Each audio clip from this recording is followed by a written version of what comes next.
दोस्तों, मैं अतुल आनंद, Heartfulness meditation trainer और ट्रांसफॉर्मेशनल स्पीकर।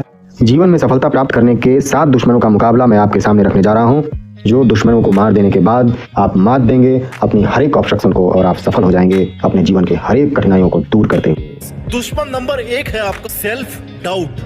ये सेल्फ डाउट आपका सबसे पहला दुश्मन है। दोस्तों, अगर खुद पर विश्वास नहीं है ना तो किसी पर विश्वास नहीं होगा। और अगर खुद अपने कर्म के प्रति आप विश्वास से कर्म नहीं कर पाते हैं तो विश्वास का तकाजा ये कहता है कि दूसरा कोई भी इंसान आप पर विश्वास नहीं करेगा। और सबसे बड़ी बात ये कि विश्वास का तकाजा अपने कर्म के प्रति तभी आएगा जब आप निस्वार्थ हैं और अपने कर्म के प्रति ऑनेस्ट। और ऑनेस्ट होने का डायरेक्ट रिलेशन होता है आपके सेल्फ कॉन्फिडेंस से। आप सेल्फ कॉन्फिडेंट तभी हो सकते हैं जब आपके पास डाउट नहीं होगा। इसलिए कर्म के प्रति पूरी तरह से ऑनेस्ट होते हुए और कर्म को पूरी प्रोत्साहन से करने का नाम ही है सेल्फ डाउट क्लियरेंस। दुश्मन नंबर 2 जो तुझे बर्बाद करना चाहता है वो है तेरा खुद का मन, तेरा कंफर्ट जोन, जिसका तू गुलाम है। क्योंकि वो मनमौजी है, तू गुलाम बन चुका है अपने मन का। दोस्तों, मन ही है इस दुनिया की सबसे शक्तिशाली चीज जो मनुष्य को किसी भी कीमत पे किसी भी तरह से बहला फुसला करके तरह तरह के डुअलिटीज में फंसा डालता है। हर पल यह मन अपनी आकांक्षाओं, अपनी कामनाओं के प्रति संवेदन करता रहता है और इसी में फंस करके आपका जो रियल टारगेट है उससे आप भटक जाते हो। दुश्मन नंबर 3 जो तुझे बर्बाद होता हुआ देखना चाहता है वो है तेरा लेजी होना। ये मन पर नियंत्रण होते ही एक इससे बहुत ही जुड़ी हुई आदत है हमारा लेजी होना। ये लेजी होना ऐसी आदत है जो मन के साथ में डायरेक्टली सिंक्रोनाइज होती है। मन पर आप जैसे ही नियंत्रण करना शुरू करेंगे ये लेजी होने का ठीक अपोजिट करने का काम है। क्योंकि आप जैसे ही मन पर नियंत्रण करेंगे कोई काम आपको चाहिए, क्योंकि काम नहीं रहेगा तो मन तो ऐसे ही घूमता रहेगा, वो खुद ही काम नहीं लेगा। अभी आप काम जैसे ही पकड़ोगे तो आपको काम का टारगेट चाहिए। अभी टारगेट फुलफिल करने के लिए जैसे ही आप इन्फोर्स करोगे मन बोलेगा फिर थोड़ा सा बाद में, थोड़ा सा पहले, थोड़ा सा इस वक्त, और ऐसे ही करते करते आपका समय निकलता चला जाएगा। एक भी दिन आपका टारगेट अगर फुलफिल नहीं होता है तो सोने की जरूरत नहीं है, बिना सोए बी कंप्लीटली रेस्टलेसनेस, इस वर्ड को याद रखिए। दुश्मन नंबर 4 जो तुझे बर्बाद करना चाहता है, तुम्हारे असफल होने का डर। दोस्तों, ये जो डर है इसके आने का एकमात्र वजह होता है कि जब कोई प्लानिंग कर रहा है और उस प्लान को वो बनाते समय ही कॉन्फिडेंट नहीं है। क्योंकि कोई भी काम जब करता है, किसी के थ्रू कोई भी काम जब किया जाता है तो करते वक्त उसका जो धारणा है वही रिजल्ट में परिणत होता है। तो सबसे बड़ी बात है कि कर्म करते वक्त और कर्म करने से पहले की दशा और कर्म करने की बाद की दशा, ये तीनों ही सिंक्रोनाइज है। इस बात को समझने की बहुत जरूरत है। आज आप देख लें, सबसे पहली, दूसरी और तीसरी, ये तीनों बातें, तीनों दुश्मनों के बारे में जो बताया गया है, तीनों ही रिलेटेड है। जैसे ही आपके मन पर नियंत्रण होगा आपको कर्म का एक प्रवृत्ति आ जाएगा, क्योंकि कर्म नहीं होगा तो मन अपने आप अनियंत्रित रहेगा। तो अब आप जब कर्म करने लगे तो कर्म किस दिशा में जाएगा, किस लॉजिक से काम होगा, वो चीज सोचना है। That is called planning. अभी आप जब प्लान करोगे और विदाउट एनी लेजीनेस कर्म की प्रवृत्ति आ जाएगी। मान लीजिए कि लड़ाई लड़ना है किससे, सामने वाला दुश्मन बहुत मजबूत है, बट उसको कैसे हराना है इस बात का प्लानिंग अगर आप कॉन्फिडेंटली करते हो तो उसका रिजल्ट मानने और जानने पर डिपेंड करेगा। मानना और जानना, ये दो चीजों का डिफरेंस ही आप कह सकते हो कि डर का मुकाबला करना है। कोई मानता है कि मैं उसको हरा सकता हूँ, बट कोई जानता है कि मैं उसको हरा सकता हूँ। That's the difference. और ये जानना ही प्रॉपर कॉन्फिडेंट प्लान, यही करना जिससे आपका सारा डर निकल जाए। डर को उठा के फेंक देना पड़ेगा। और मान लीजिए नहीं भी कर पाए तो इस चीज को पूरी तरह से समझ लीजिए कि कोई रास्ता गलत या सही नहीं होता है। आप देखे होंगे गूगल मैप में क्या बोलता है। Google Maps doesn't say, hey, you're going the wrong way. When you take a wrong turn, it simply adjusts your route and tells you the next turn you should take. And just like that, maybe you're not off track in life. Perhaps your route just got redirected and it might take longer and further to get there. But guess what? You're still on track. Sometimes you arrive at your destination. Other times you get a new direction. Keep going. Keep moving. You're getting there.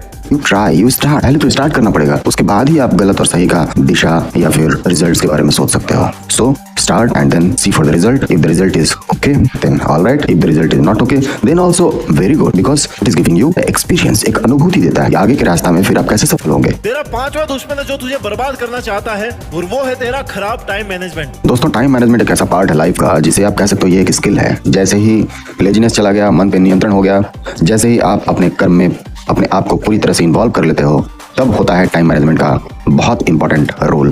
क्योंकि यही एक ऐसा चीज है जो कि कर्म के रिजल्ट और कर्म करने से पहले के बीच के पार्ट को बहुत सक्सेसफुल बनाने के लिए पूरी तरह से एक इंपॉर्टेंट पार्ट बोल सकते हो आप। टाइम मैनेजमेंट कहते किसको हैं? टाइम मैनेजमेंट कहते हैं कि अपने जो डिस्ट्रॉइंग एक्टिविटी है, जो डिस्ट्रैक्टिंग टाइम्स है, उसको आप किस तरह से मैनेज करते हो। क्योंकि पर्टिकुलर टाइम जिस वक्त आप वर्क कर रहे हो उस वक्त तो आपको कोई प्रॉब्लम नहीं है, आप वर्क को प्लान कर रहे हो, वर्क में इन्वॉल्व हो और पूरी तरह से अपने आप को उसमें परिणत किए हो। पर उस वक्त जिस वक्त आप डिस्ट्रैक्ट हो जाते हो या किसी पर्टिकुलर कारण से आपको डिस्ट्रैक्ट कर दिया जाता है, उसको आपको मैनेज करना पड़ेगा। और तब होता है खेल टाइम मैनेजमेंट का। टाइम मैनेजमेंट करने का कोई भी एक तरीका आप अपना लो, जैसे कि लिस्टिंग करना है, मॉनिटरिंग करना है, रिकॉर्ड करना है। आप लिस्टिंग करोगे, जो डिस्ट्रैक्टिंग पार्ट है वो खुद ब खुद एग्जिल होता जाएगा। तो दोस्तों, टाइम मैनेजमेंट को हिंदी में हम लोग समय प्रबंधन भी कहते हैं, और इसका डिफिनीशन होता है सही काम करने के लिए सही समय का चुनाव करना और समय का उचित उपयोग करना। दुश्मन नंबर 6 जो तुम्हें बर्बाद करना चाहता है वो है तुम्हारी खुद की नेगेटिव थॉट्स। दोस्तों, नेगेटिव जो सोच है वो डायरेक्टली रिलेटेड है अपने एग्जिस्टेंस पे भरोसा से। और एग्जिस्टेंस पे जो भरोसा की बात है ये आती है, आप ऐसे सोच सकते हो कि हम अपने आप को क्या समझते हैं, ये एक बहुत बड़ा पार्ट। हम अपने आप को जो सोचते हैं वही अपने आप को बनाते हैं। इसका बड़ा अच्छा एग्जाम्पल हमें गीता से भी मिलता है। भगवान कृष्ण ने जो फिगराइज किया है पूरे कैरेक्टर को अपने और अर्जुन के साथ में, वो आप सोच सकते हो, जो गाइडेड भी है। हमारा जो ये शरीर है ना, इसको आप समझ सकते हो कि भगवान कृष्ण और अर्जुन का जो रथ है, पूरा जो घोड़े हैं, पहिए हैं, सारे ये हमारे शरीर के पार्ट हैं। शरीर और शरीरी, ये दो चीजें बताई गई हैं। तो अब ये जो शरीरी है और ये जो मन है, मतलब हमारा आत्मा और मन, अभी ये जो रथ पे जो आगे बैठे हुए हैं भगवान कृष्ण, जो रथ को चला रहे हैं, वहां पे आप अपने जिस भी ईश्वर को, अल्लाह को, भगवान को, जिसे भी मानते हो उन्हें बैठा दें कि वही चला रहे हैं आपका ये पूरा रथ। और आपका जो मन है वो पीछे बैठा रहे according to the guidance of the Lord. अभी तब आप लड़ना शुरू कर दो। आपके गाइड आपके आत्मा है, अपने आत्मा की जगह पर अपने ईश्वर को बैठाओ, और बाकी जो शरीरियों का जो पार्ट है, शरीर का जो इंद्रियां हैं, मन है, मन तो आप खुद से अटैच किए हुए हो, तो वो सारे कुछ नियंत्रण में आ जाएंगे। जैसे ही आप अपने एग्जिस्टेंस को ईश्वर से जोड़ देते हो, आपका कॉन्फिडेंस निगेटिविटी को पूरी तरह से चकनाचूर कर देगा, और निगेटिविटी तो हवा हो जाएगी, कुछ भी नहीं रहेगा। सिर्फ एक तत्व, एक ईश्वर, भरोसा उस नाम का, और सफलता आपके सामने। दुश्मन नंबर 7 तेरा 7वां दुश्मन जो तुझे बर्बाद करना चाहता है वो है कंपैरिजन। ये कंपैरिजन सबसे खतरनाक दुश्मन में से आता है। आप ऐसा समझ लीजिए कि ये कंपैरिजन ऐसा एक पार्ट है जिसका पूरा आपके दृष्टिकोण से इसका मुकाबला है, दृष्टिकोण से ही इसका पूरी तरह से रिलेशन है। आप कैसे सोचते हो, क्या दूसरे से कंपेयर करने के बारे में सोचना है? कंपेयर करना ही क्यों है, सबसे पहला चीज। और कंपेयर अगर करना भी है तो किससे करना है? अपने कॉलीग से, अपने दोस्तों से, समाज से, किससे? या फिर अपने आप से। आपको ये समझना पड़ेगा कि कंपैरिजन करने से आप अपने ही अपोजिट में अपना एक्शन ले रहे हो। आपको अगर कंपैरिजन करना है तो खुद से करना पड़ेगा, और कल की लड़ाई आज पे नहीं रखनी होगी, कल ही खत्म करनी होगी। और आज आपको कंपेयर करना है कल से। कल जहां तक हमसे हो पाया वहां से आज आगे बढ़ना पड़ेगा। कल जहां गलतियां हुई वो आज नहीं होनी चाहिए। याद रखिए दोस्तों, जो गलतियां रिपीट होती हैं वहीं पे अपना एंड होता है। इसलिए रिपीट करते करते करते करते लोग इतने इंप्रेशंस जमा कर लेते हैं अपने हृदय में कि उनका वो कंपैरिजन दूसरे से होने लगता है, और वो स्वार्थ और ईर्ष्या आने लगती है। वो चीज नहीं आनी चाहिए। तो ईर्ष्या आने का कारण यही होता है कि हम लोगों से कंपेयर करते हैं। कंपेयर उनसे करो जिनसे तुम्हारे खुद में डेवलपमेंट हो पाए, और खुद में डेवलपमेंट तभी होगा जब तुम अपना कल को सुधारोगे आज के स्वरूप में। इसीलिए दोस्तों, ये आपको मैं जो सुनाने जा रहा हूँ एक संगीत के स्वरूप में, ये आप सुन लीजिए। एक कर्म का प्रतिस्वरूप है, प्रतिध्वनि है। क्रोध मत करिए। क्यों नहीं करिए क्रोध? मुर्दे को क्रोध नहीं आता, लेकिन कितना करना है इसकी भी सीमा होनी चाहिए। एक बार क्रोध भी करिए पर बोध नष्ट ना होवे। एक बार क्रोध भी करिए पर बोध नष्ट ना होवे। स्वार्थ भी बुरा नहीं है, औरों को कष्ट ना होवे। स्वार्थ भी बुरा नहीं है, औरों को कष्ट ना होवे। जीव कोई रूठे ना, इतनी देवो हवा दोबारा फूटे ना।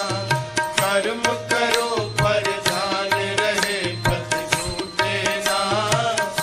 तो थैंक यू दोस्तों, इस वीडियो को पूरा वॉच करने के लिए। इस चैनल को सब्सक्राइब जरूर कर लें, शेयर करें, ताकि इसके अपडेट्स आपको जल्द से जल्द मिलता रहे। आप खुश रहें, आबाद रहें, प्रसन्न रहें।